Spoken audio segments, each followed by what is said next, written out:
Emir Muiz adalah seorang mantan terpidana atau eks-koruptor, penerima suap sebesar hampir $500 juta terkait pengadaan pembangkit listrik di Lampung.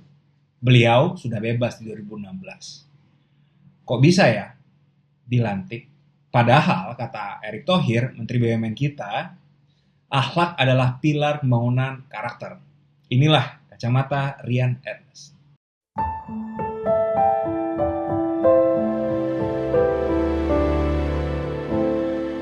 Kata akhlak tampaknya adalah branding yang ingin dibawa Erick Thohir ke depannya. Akhlak menurut Kamus Besar Bahasa Indonesia adalah budi pekerti atau kelakuan. Dan saya pribadi dukung 1000% pembenahan akhlak di BUMN oleh seorang Erick Thohir. Indonesia punya banyak banget orang pintar dan berintegritas. Sayangnya, orang berakhlak seperti itulah yang masih terlalu sedikit di dalam sistem pelayanan masyarakat, termasuk BUMN. Emangnya boleh ya eks-koruptor jadi komisaris anak perusahaan BUMN? Peraturan Menteri BUMN nomor 3 2012 yang sudah direvisi mencaratkan dalam 5 tahun sebelum pengangkatannya, komisaris anak usaha BUMN tidak pernah dihukum karena melakukan tindak pidana yang merupakan keuangan negara dan atau yang berkaitan dengan sektor keuangan. Jadi teman-teman, memang secara hukum tidak ada larangan absolut melantik eks-koruptor. Yang ada hanyalah tenggat waktu sejak hukumannya.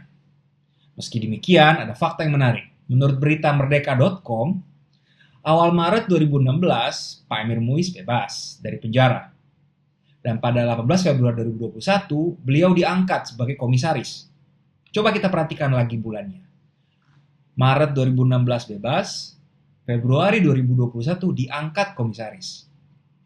Saya menduga bahwa saat diangkat jadi komisaris, Pak Emir Muiz ini belumlah tepat melewati batas waktu 5 tahun setelah keluar penjara. Permasalahan di sini adalah pada pengertian dan interpretasi atas aturan BUMN itu dalam frase tidak pernah dihukum. Pertanyaannya, apakah titik waktu tidak pernah dihukum itu adalah titik waktu saat jatuhan putusan pengadilan atau titik waktu saat beliau dinyatakan sudah bebas menjalani masa penjara? Ini yang tidak jelas dan ini dapat menjadi perdebatan hukum nantinya. Ini dugaan masalah pertama. Masalah lain adalah kalau dilihat di aturan BUMN itu, calon komisaris harusnya tidak pernah terlibat perbuatan yang dikategorikan dapat memberikan keuntungan secara melawan hukum kepada yang bersangkutan dan atau pihak lain sebelum pencalonan. Padahal kan Pak Emir terbukti melakukan korupsi. Ini dugaan masalah kedua. Jadi sudah ada 2 dugaan masalah nih saat Pak Emir Muiz diangkat. Nah, gimana opini para elit politik kita? Yang saya lihat sih beberapa elit menggunakan dasar waktu 5 tahun di atas sebagai alasan pembenar pengangkatan seorang Emir Muiz. Nusron Wahid, politisi Golkar, dan Andre Rosiade, politisi Gerindra, kompak bersuara mengatakan kalau tidak ada aturan yang dilanggar. Kalau eks-koruptor bisa jadi komisaris anak perusahaan BUMN, pertanyaan kita tentu bagaimana dengan direksi anak perusahaan BUMN-nya? Nah, menurut peraturan BUMN 4 2020, eks-koruptor juga bisa diangkat menjadi direksi anak perusahaan BUMN setelah 5 tahun dihukum. Pertanyaan berikutnya, gimana untuk direksi BUMN? Eks-koruptor bisa diangkat menjadi direksi BUMN setelah 5 tahun dihukum. Ini diatur di Peraturan BUMN 3 2015. Gimana untuk komisaris BUMN? Sama juga. Menurut Peraturan BUMN 2 2015, eks-koruptor bisa diangkat menjadi komisaris BUMN setelah 5 tahun dihukum. Kesimpulannya, teman-teman, eks-koruptor diterima dengan tangan terbuka dalam sistem BUMN kita. Kembali ke soal akhlak yang sering digaungkan Pak Erick Thohir. Akhlak diartikan sebagai budi pekerti. Di mana ya kira-kira budi pekerti si koruptor? Apakah layak menempatkan mereka di posisi strategis di BUMN dan anak perusahaannya? Sampai di sini kita lihat bahwa sumber masalah ada di aturan yang memang membolehkan eks-koruptor menjadi direksi, komisaris di BUMN dan anak perusahaan BUMN.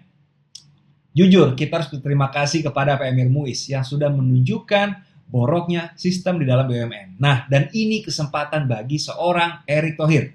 Kalau Pak Erick Thohir konsisten menjadikan akhlak sebagai tumpuan, Inilah saatnya Pak Erick Thohir menunjukkan konsistensi itu dengan merevisi aturan-aturan tersebut.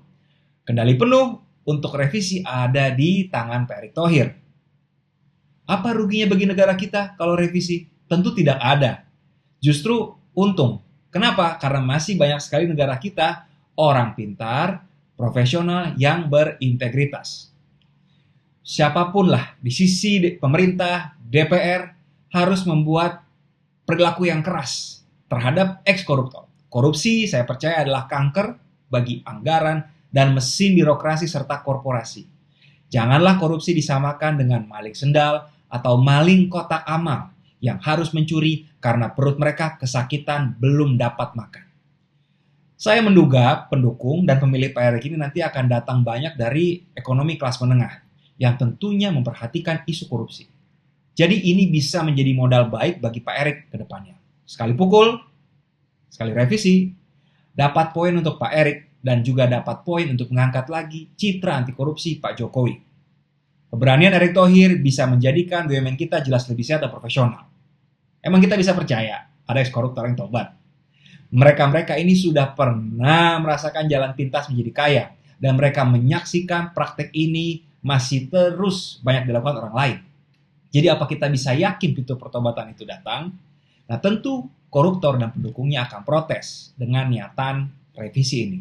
Mereka bisa bilang, bahkan MK 2019 saja atur bahwa eks-koruptor bisa maju pilkada sesudah 5 tahun selesai menjalani penjara.